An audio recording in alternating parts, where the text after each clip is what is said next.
person in the entire world that I have to thank for all my business hustle. It is Gary Vee, and he's here right now. Gary, let's get on stage, baby!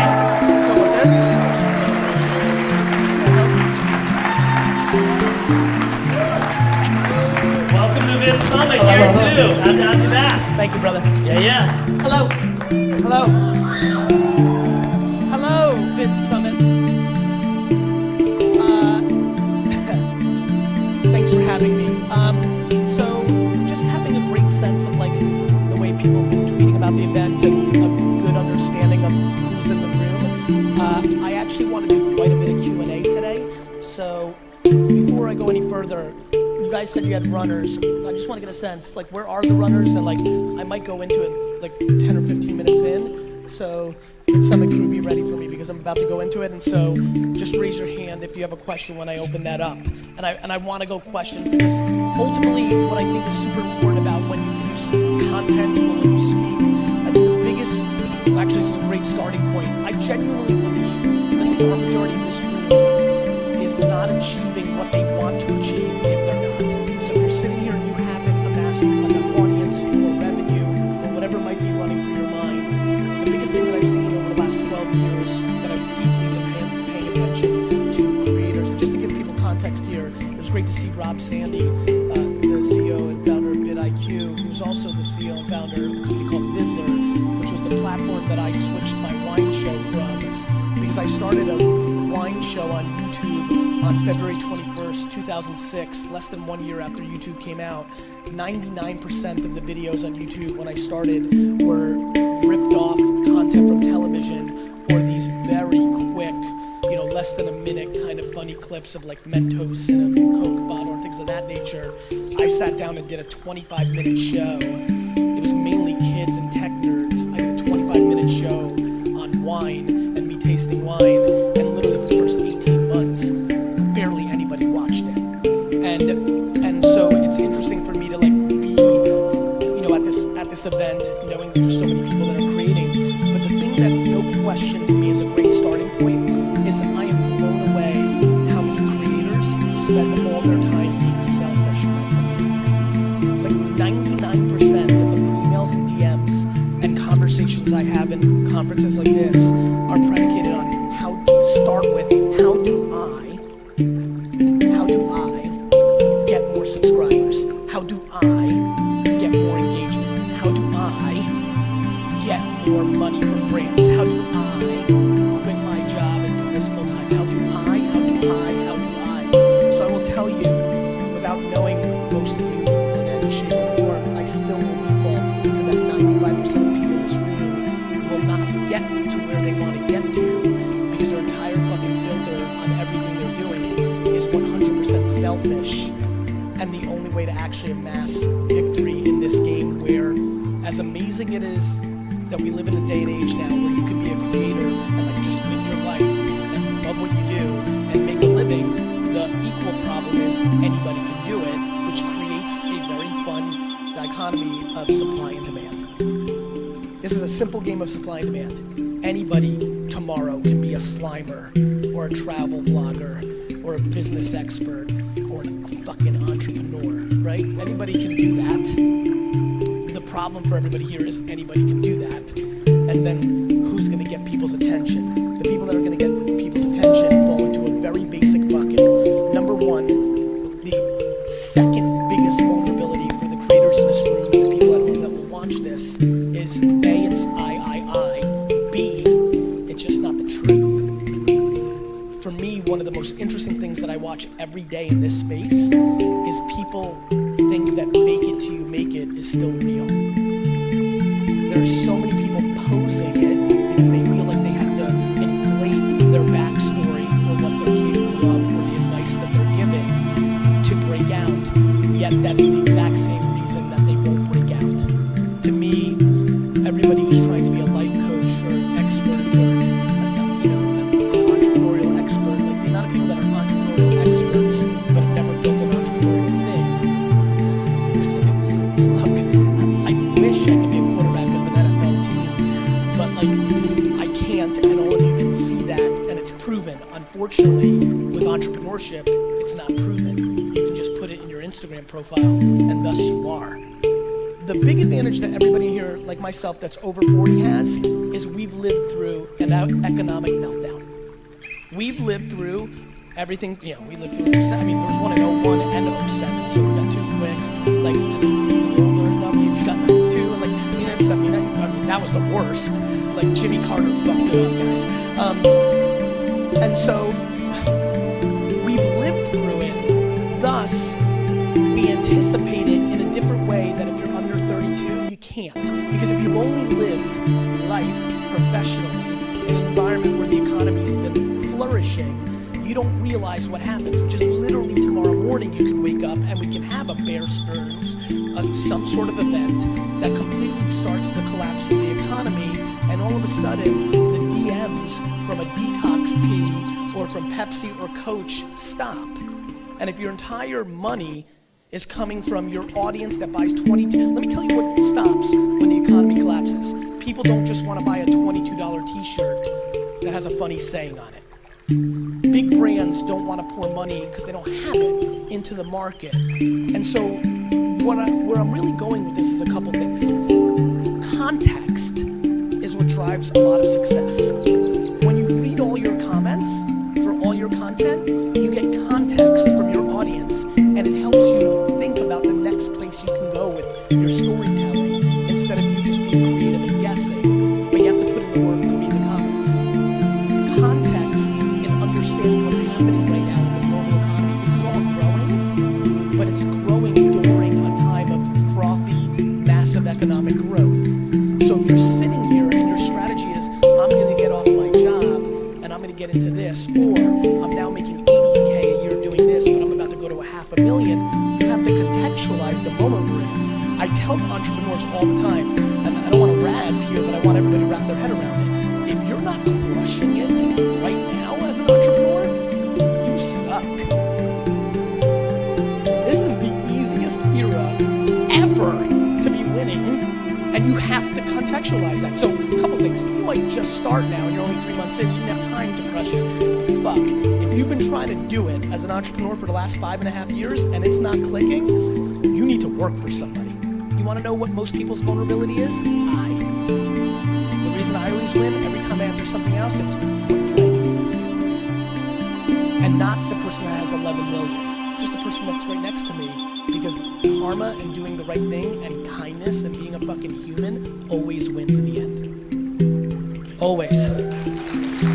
It does. It does, because what you don't know is the person next to you may have 48 subscribers, but his aunt runs shit. And everybody here is jockeying and overthinking and politicking in their head, all from a selfish place. And all the magic sitting in the doing the right thing, saying hello, being patient, but most of all, the thing that will speed you up in the thing that you want to accomplish, no question, is you've got to become religious about your audience. Like, you have to become religious about your audience. Like, guys, honestly, straight up, if you're sitting in the crowd right now, it's unacceptable for you not to reply to the comments you get on your content. I don't know how, honestly, like, fuck it. Like, I'm just gonna go that literal with it. I don't like to do definitives things because that's just not how life is, but I'm just comfortable going there. It is actually fundamentally, grossly negligent and unacceptable for you to be in a place where you do not reply with a thank you or a heart or a meaningful, you read it and you meaningfully wrote something back to every single comment you have right now in whatever limited that is, because those 7 people are disproportionately the reason you're gonna get 17. And yet you're so worried about getting the next 10 that don't know you, you're giving no fucking love to the 7 that decided to watch your horse shit. My favorite people here are the ones like, people don't get me yet. I'm too over the top for them. I'm too futuristic. People don't understand me yet. They understand you. They think you suck. like, I love that shit. Like, Gary, I'm coming from a totally different angle. No, you're not, Angel. You actually just suck. People want to PR themselves to not address their insecurities. To me, the market is right. If you're not winning right now, it means you're losing. It means the market doesn't like what you're putting out. Now, you have a question to ask yourself. Are you going to do something that you think the market's going to like because you want that short term, but it's not your authentic self? Or are you going to stay the course of what you do and see how it plays out? For me, the second one's clearly amazing. Here's why. My big problem right now with this space is that everybody's trying to make $1 million a year. I'm trying to get people to understand that if you're making $53,000 a year or 92 or whatever it may be doing something you hate, wouldn't it be awesome if you can make that same exact number just making videos about Star Trek or fucking Supreme clothes or like making yogurt, right? Like, to me, what has really bothered me about this space is I don't think people realize the long tail of this space is the special thing of this whole game. To me, the person in here who's making $114,000 a year doesn't like it, super passionate about streetwear, and she or he is trying to make their content online. I'm always trying to convince them, like, yo, you're making 114, can you look at what you're spending? Can you live a little more humbly so actually you only need 82? Because if you only need 82, you can get faster to getting happy, and once you get on the game to making 82 in ads and branding,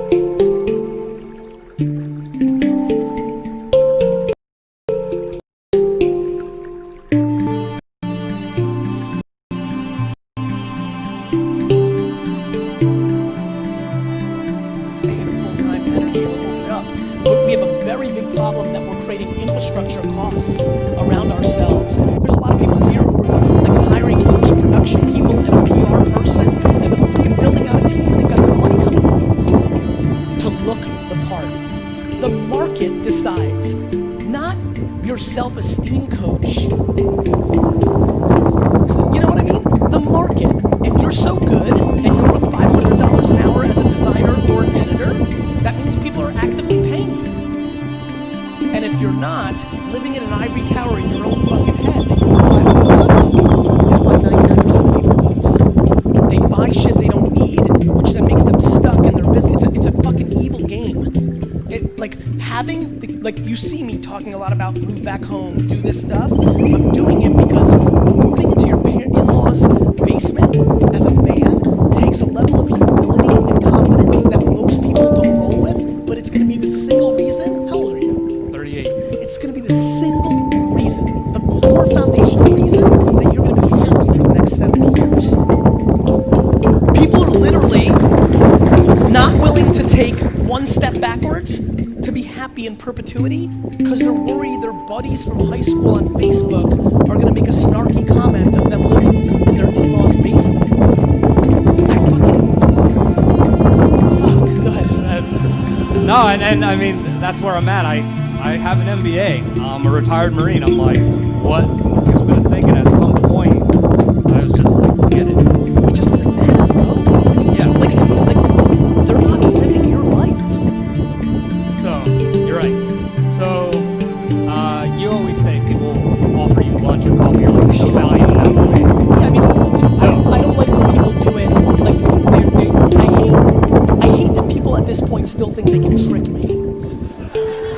Like, I'm disrespected by their audacity that they're fooling me with their big upfront, like, Gary, I'm gonna do you a huge favor, I'm gonna pick you up at the airport and get you cozily to your fucking hotel. I'm like, Dick, I'm tired. I don't need to fucking give you advice for 40 minutes after I land of a 7-hour flight to go into my hotel room. So it's not that it's not worth it, it's that I hate when people posture and pose it as they're giving me something. It's far more likely when they just ask authentically.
think it's going to be right for you because I'm about to be very real here. This channel has grown with almost 250,000 subscribers in about 8 months.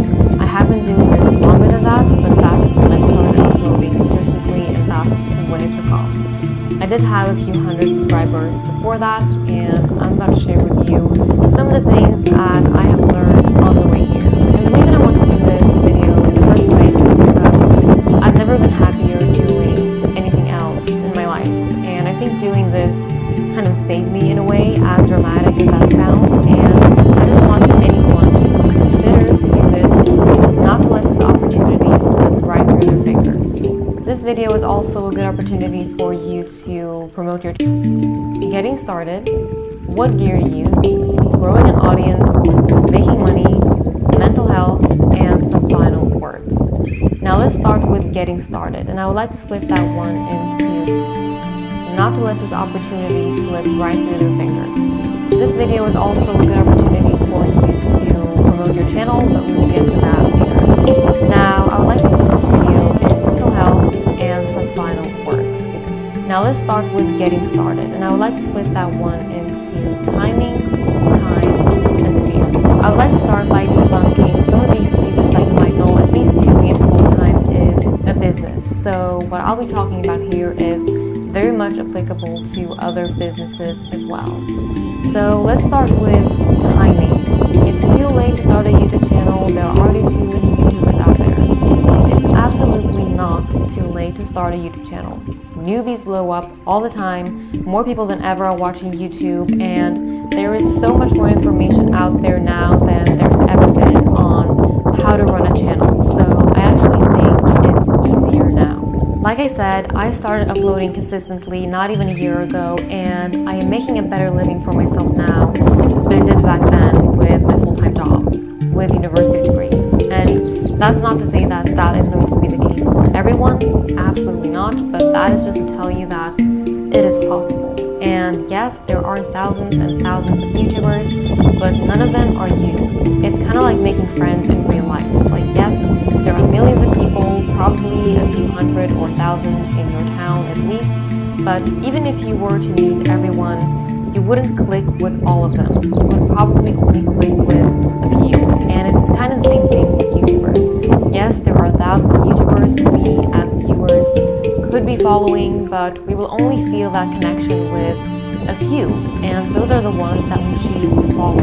Whatever that connection is, we might just think that they are funny or smart, or we might just like their smile. And you too probably have something that others would like that no one else has, and even if you might not even see that for yourself. And also, when is the timing perfect for anything ever, really? Okay, now let's move on to time.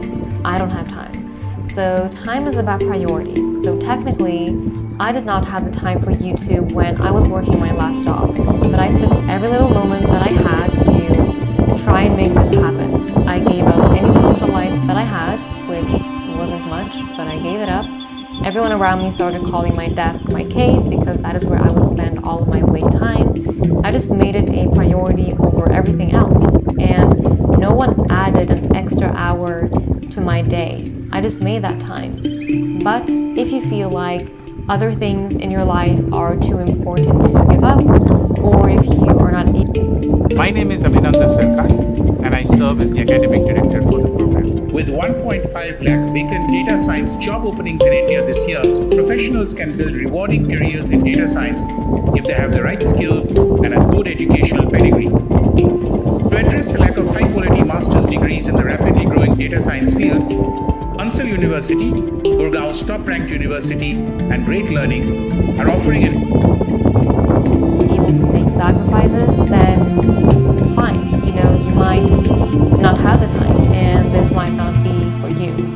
But if you're wanting to go full-time on YouTube, you will definitely need to be prepared to make sacrifices because it's a lot of work, and that's coming from someone who had a job at one point, but I've still never worked as much as I do now, ever in my life. Okay, what am I saying? Should you quit your job to pursue YouTube? No, I don't believe that. most people don't quit everything and start a channel. You can definitely start while having another occupation. You just won't be able to fully dedicate yourself while maintaining a consistent YouTube channel and maintaining your sanity at the same time. But that's how most people start out, by doing it on the side, and that's what I did too. Now let's move on to